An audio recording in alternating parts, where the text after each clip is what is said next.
Hello and welcome back to Chronicles from a Caribbean Cubicle podcast. This is Francis Wade, and here's an article I wrote for the Jamaica Gleaner, but this is a variation on the one that was actually published. This one is entitled Master Planning for Complex Organizations, a New Approach to Achieve Exceptional Outcomes. If you're part of a large public sector organization, divisional probably operate within a framework of a master plan. Overarching strategy is meant to guide your organization towards its long term objectives. Yet, despite the hard work, key milestones and targets may still be missed. How can you ensure that your organization achieves significant, measurable results? In the case of Jamaica's Vision 2030, the top priorities are clear: establishing Jamaica as a preferred place to live, driving economic growth, and reducing crime. These priorities are fundamental components of Jamaica's strategic vision. But despite progress in some areas, many still feel that these indicators have not improved significantly at the ground level. There's still time to make headway, but achieving these goals before 2031 begins requires overcoming fundamental obstacles.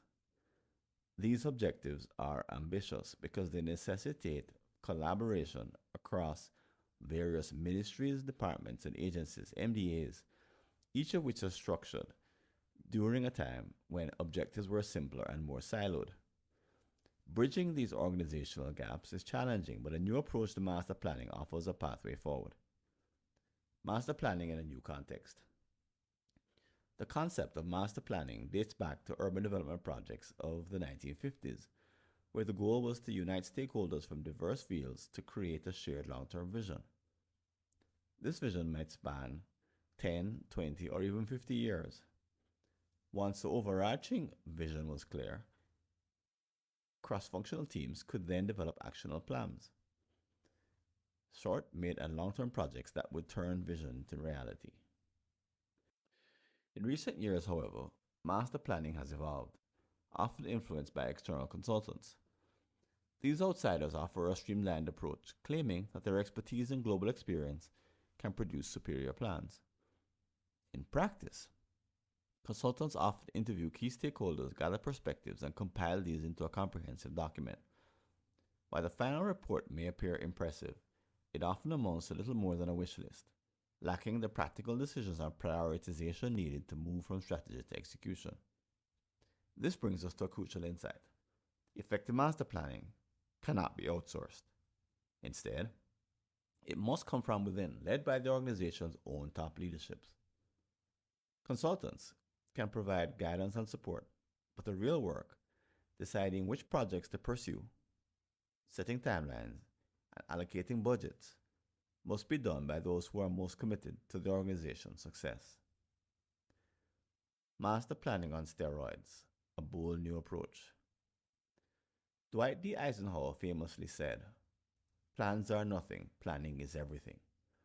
The real power of master planning lies not in the document itself, but in the process of bringing leaders together to make difficult decisions. This is the core of what we might call master planning on steroids. This approach is not about generating a long list of aspirational goals.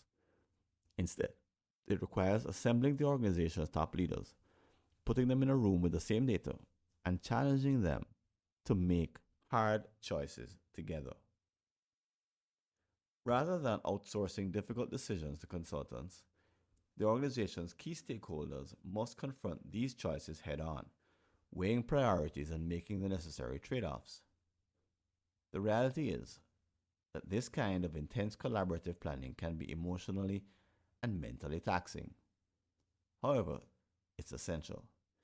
Consultants might create polished reports or recommendations for more capacity or enhanced resources, but these generalized solutions often sidestep the most critical decisions. By contrast, master planning on steroids forces leaders to reach consensus on specific projects, resources, and timelines. An important advantage of this approach is its immediate applicability. Because the leaders are already aligned on priorities and resources, implementation can begin as soon as the plan is finalized. This prevents the usual delays associated with lengthy approval processes and keeps momentum alive. Implementing a master plan with staying power.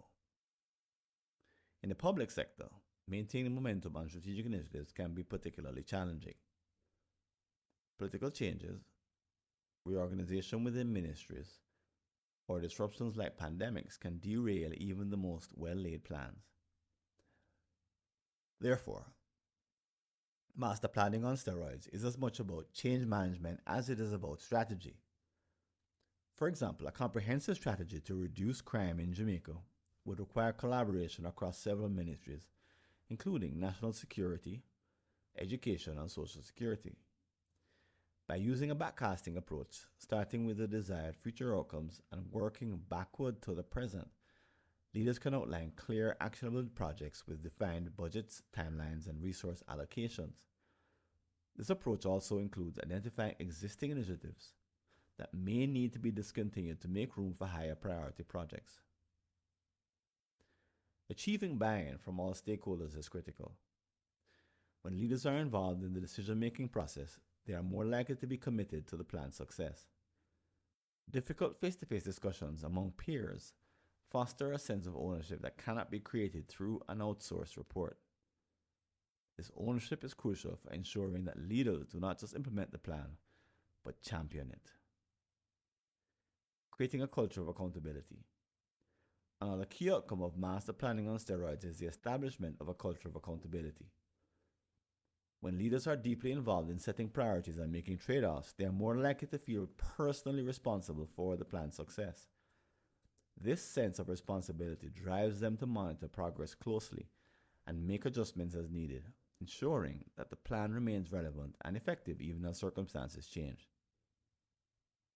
In the end, a master plan on steroids may not be bigger in terms of aspirations.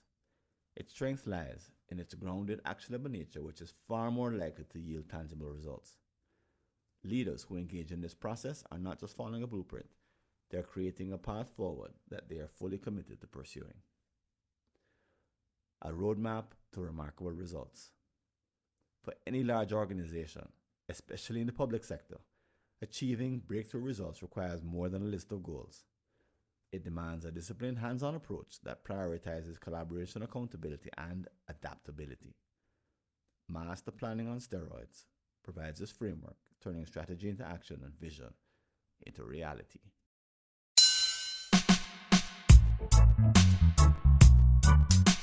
Thanks for listening.